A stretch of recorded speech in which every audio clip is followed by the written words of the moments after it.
Magpainit na muna ako ng mantika at mayroon ako ditong 3 pirasong itlog. Batihin ko na lang, nilagyan ko na rin ng asin at paminta at saka natin yan lutuin. Pagka malapit na maluto, hiwa-hiwain ko siya ng bite size lang. At pagkatapos yan, tanggalin ko muna sa kawali at ilagay sa bowl at i-set aside. Sa disim na kawali, naglagay ako ulit ng kunting mantika at iprito ko na yung tokwa. Iluto ko lang hanggang sa maluto yung kabilang side at saka balikta rin. Pagkaluto, tanggalin muna din sa kawali at ilagay sa bowl. At palamigin, pagkalamig, hiwain ng bite size at i-set aside muna.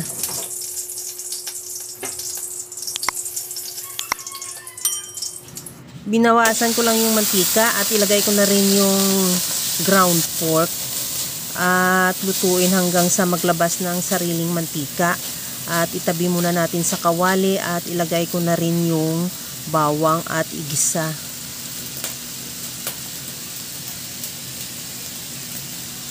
Isunod ko na rin ilagay yung sibuyas.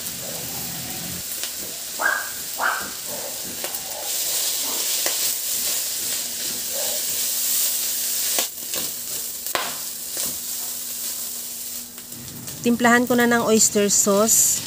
Maglagay din ako ng asin at paminta.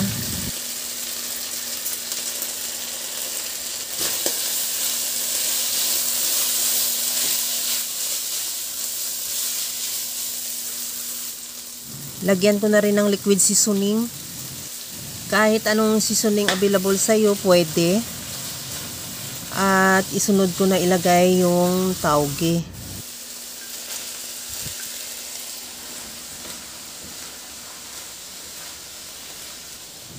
Okay na tong ating tauge. Huwag mo lang i-overcook para mayroon pa siyang crunchiness. Ilagay ko na yung tokwa at itlog.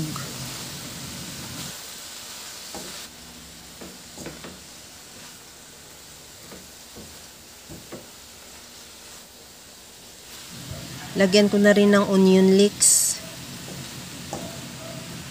Kunting halo lang hanggang sa maluto yung onion leeks. At pagkatapos yan, okay na yan.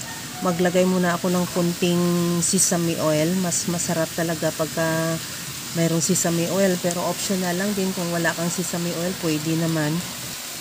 Okay na to. Kaya mga kalasa, kung nagustuhan mo yung ating video, please like na lang at pakishare na rin sa inyong mga friends.